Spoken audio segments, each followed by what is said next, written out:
Vamos até a capital federal, porque o Diego Amorim está conosco hoje por telefone. Tudo bem, Diego? Bom dia para você. Tudo bem, Nonato, uma excelente semana. Bom dia a você, bom dia a Michele, a Ana, a todos que nos acompanham pela Nova Brasil FM mais uma semana. Bom dia. Diego, a Michele chamou atenção aí para esse caso, né, em São Paulo, que envolveu o deputado federal Alexandre Leite, do União Brasil, reagiu a um assalto, matou esse suspeito, né, com uma arma de fogo que tentou assaltá-lo no fim de semana. Nós citamos outro caso aqui com envolvimento de arma de fogo em casa, que foi do empresário, né, que reagiu a tiros contra policiais civis. Ô Diego, qual é a temperatura aí em Brasília para uma possibilidade de nova flexibilização no acesso a armas aqui no Brasil? É um tema que foi muito recorrente na presidência de Jair Bolsonaro. Como é que está isso agora, hein? Pois é, Nonato, a questão da segurança pública estando no foco aí da população brasileira, e a gente lembra ao nosso ouvinte que tem eleição municipal no ano que vem, e certamente esse vai ser um dos assuntos novamente mais debatidos, sobretudo nas capitais. Aí em São Paulo a gente está tendo uma movimentação muito grande, todos os pré-candidatos focando nesse assunto de segurança pública. Isso, claro, respinga aqui na atividade legislativa no Congresso Nacional em Brasília. Na semana passada, a gente teve um fato muito relevante, que passou até um pouco despercebido pela imprensa, que foi o seguinte: no âmbito da conclusão da votação da reforma tributária, que finalmente teve a sua votação definitiva lá na Câmara dos Deputados, a chamada bancada da bala, que é a bancada formada por parlamentares que compõem aí forças de segurança, que representam as forças de segurança do país, eles conseguiram, aos 45 do segundo tempo, literalmente ali, rapidamente, no finalzinho da votação da reforma tributária, retirar um texto que incluía uma taxação para a comercialização de armas e munições no Brasil. Ou seja, seria cobrado um imposto maior para quem comprasse armas e munições no Brasil, e esse trecho da reforma tributária foi retirado pela bancada da bala, e isso foi considerado uma vitória da bancada da bala. Além disso, Nonato, Michele, Ana, ouvintes, na semana passada a gente teve uma outra votação também muito importante nessa reta final de 2023 aqui no Congresso em relação a esse assunto de armas, que foi uma tentativa também, protagonizada pela bancada da bala, de se votar um regime de urgência, ou seja, uma espécie de aceleração de tramitação de um projeto em que se tenta derrubar a derrubada do decreto de Jair Bolsonaro que flexibilizava o acesso a armas no Brasil. Então, veja, só recapitulando para o nosso ouvinte essa questão cronológica, né? No governo Bolsonaro, Jair Messias Bolsonaro foi eleito lá em 2018 com essa bandeira de flexibilização do acesso às armas no Brasil. Logo no primeiro ano do mandato, em 2019, ele assina uma série de decretos nesse sentido, frustrando ali até parte do eleitorado dele, que esperava que essa flexibilização fosse ser ainda muito maior, mas de toda forma houve sim uma flexibilização por meio desses decretos,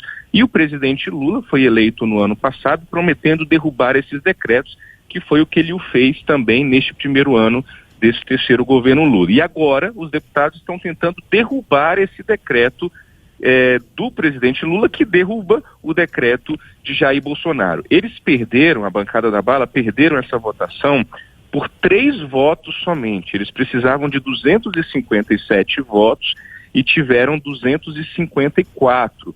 É muito difícil que ainda neste ano eles avancem novamente com essa intenção. Mas certamente no ano que vem, Michele, Nonato, Ana, ouvintes, esse assunto vai voltar à tona aqui em Brasília, e há uma grande tendência, há um termômetro aqui que eu diria a vocês de muita preocupação com essa questão da segurança pública, e isso, claro, puxa essa história toda que envolve o acesso a armas. Só para a gente concluir, do lado de quem é favorável a essa flexibilização do acesso a armas, tem aquele discurso de que, olha, hoje as milícias, as facções estão bastante equipadas e armadas, hoje as forças de segurança não têm qualquer condição de enfrentar o crime organizado, é esse o argumento, e é preciso então que a população, que o cidadão de bem tenha uma arma na cintura para proteger a sua família, para proteger os seus, proteger aqueles que eles amam, quase que num Deus por todos, cada um por si, e vamos nessa, e já que está tudo bagunçado mesmo e a segurança pública não está funcionando,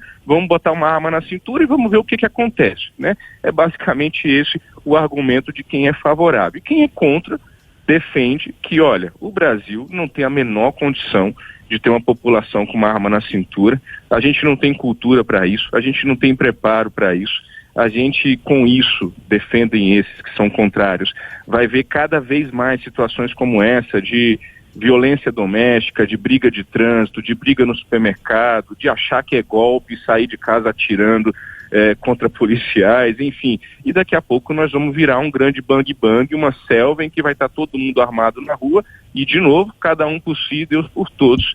E esse não vai ser o caminho. Agora, de fato, à medida em que a questão da segurança pública vai se tornando cada vez mais latente e a população vai percebendo essa sensação de insegurança aumentar, mesmo pessoas que nunca pararam para pensar sobre isso, vão acabar cobrando os seus parlamentares. A gente tem uma parcela da população muito conservadora e na eleição municipal isso é muito importante, Nonato e Michele, porque é o deputado e o senador que quer eleger o seu prefeito lá na base, que vai ouvir a população, que vai dizer, bota ele lá para votar a flexibilização das armas, porque o Brasil está muito violento.